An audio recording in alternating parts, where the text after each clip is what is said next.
اعوذ باللہ من الشیطان الرجیم، بسم اللہ الرحمن الرحیم۔ تاریخ سکندر اعظم۔ جیسا کہ ہم اس نام سے واقف ہیں، سکندر اعظم تاریخ میں ایک بہت بڑے فاتح ہو گزرے ہیں۔ انگریزی میں انہیں الیگزینڈر تھرڈ کہا جاتا ہے۔ سکندر اس نام کے اور بادشاہ بھی یونان میں تھے۔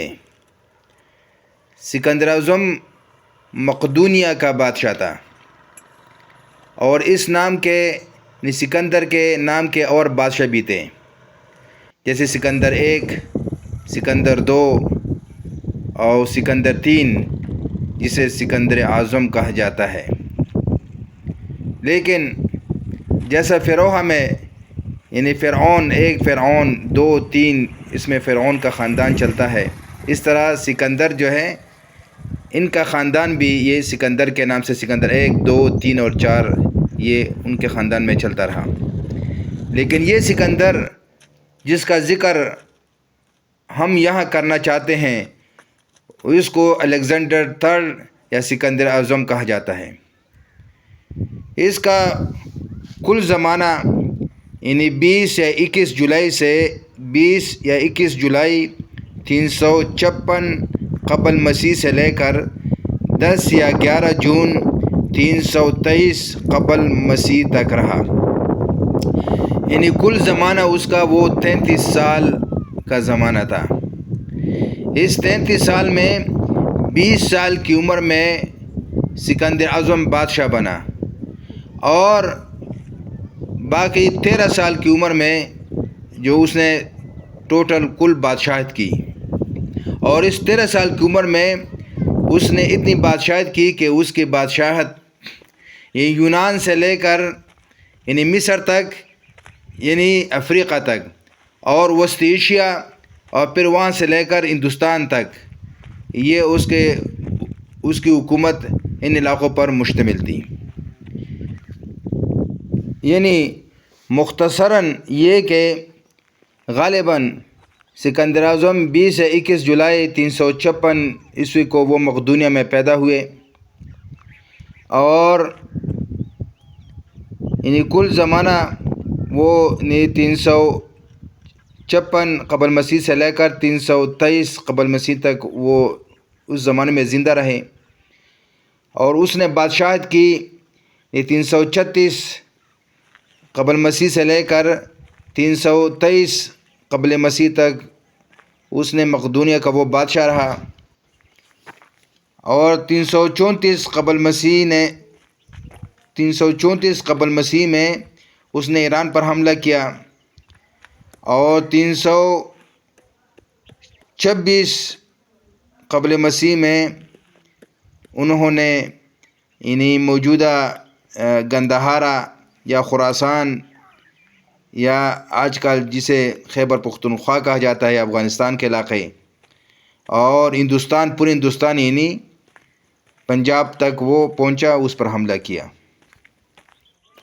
بعض مورخین کے مطابق دارا اول وہ اولین بادشاہ ہے جس نے سب سے پہلے ہندوستان کو فتح کرنے کے لیے اس طرف کا رخ کیا۔ 522 قبل مسیح سے 486 قبل مسیح کا زمانہ ہے۔ اس کے بعد دارا ثانی اور دارا ثالث برسر اقتدار آئے۔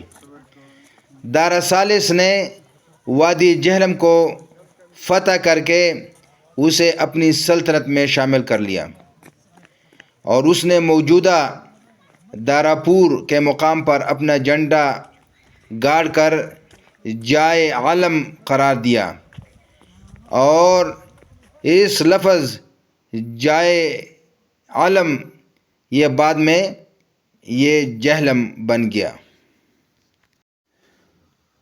سکندر اعظم گندہارا کو پامال کرتا ہوا اٹک پہنچا، اور اٹک کے مقام پر دریائے سندھ کو کشتی کے پل پر پار کر کر وہ پنجاب میں داخل ہوا اور وہاں پر نے ٹیکسلا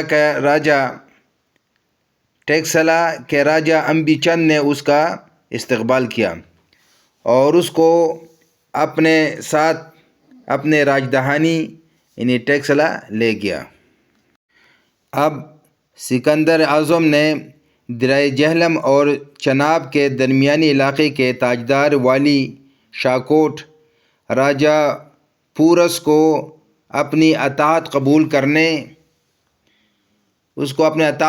کرنے کے لیے پیغام بھیجا اور کہا کہ میں تمہاری سرحد کی طرف آ رہا ہوں۔ پورس نے سکندر کو نہایت دلیرانہ جواب دیا کہ آپ سرحد پر آئیں تو میں تلوار بے نیام کر کے اور سینہ تان کر آپ کا استقبال کروں گا۔ سکندر کے لیے یہ جواب انتہائی غیر متوقع تھا۔ اس نے یونانی فوج کو بیل گاڑیوں پر کشتیاں لاد کر جہلم کی طرف بڑھنے کا حکم دیا۔ سکندر 326 قبل مسیح میں دیوتاؤں کے حضور قربانیاں پیش کرنے کے بعد جہلم کی طرف بڑھا۔ ہندی ماخذوں میں پورس کو پوراج کا نام دیا گیا جبکہ یونانیوں نے اسے پورس لکھا ہے۔ ٹیکسلا سے دریائے جہلم کے کنارے تک 180 کلومیٹر کا فاصلہ تھا۔ یہ فاصلہ سکندر نے چند روز میں طے کیا اور مئی کے اوائل میں جب سکندر دریائے جہلم کے کنارے پہنچا تو دریائے جہلم کا پانی بپرا ہوا تھا۔ پورس کو غلط فہمی میں مبتلا کر کے سکندر نے فوج کو اس پار ایک جزیرے میں اتار دیا۔ پورس کو شکست فاشت ہوئی اور پورش گرفتار ہو کر سکندر اعظم کے سامنے پیش ہوا۔ جب پورس سکندر اعظم کے سامنے پیش ہوا تو سکندر اعظم نے اسے کہا کہ بتا میں تیرے ساتھ کیا سلوک کروں؟ تو پورس نے جواب دیا کہ جیسا ایک بادشاہ دوسرے بادشاہ کے ساتھ کرتا ہے۔ یہ سن کر سکندر اعظم نے پورس کو معاف کر دیا اور سکندر اعظم نے راجہ پورس کو اپنی سلطنت واپس کر دی۔ سکندر اعظم نے وہاں پر 2 شہر تعمیر کیے اور ایک شہر کا نام اپنے گھوڑے کے نام پر بیوگ یا بیوبک فالس رکھا۔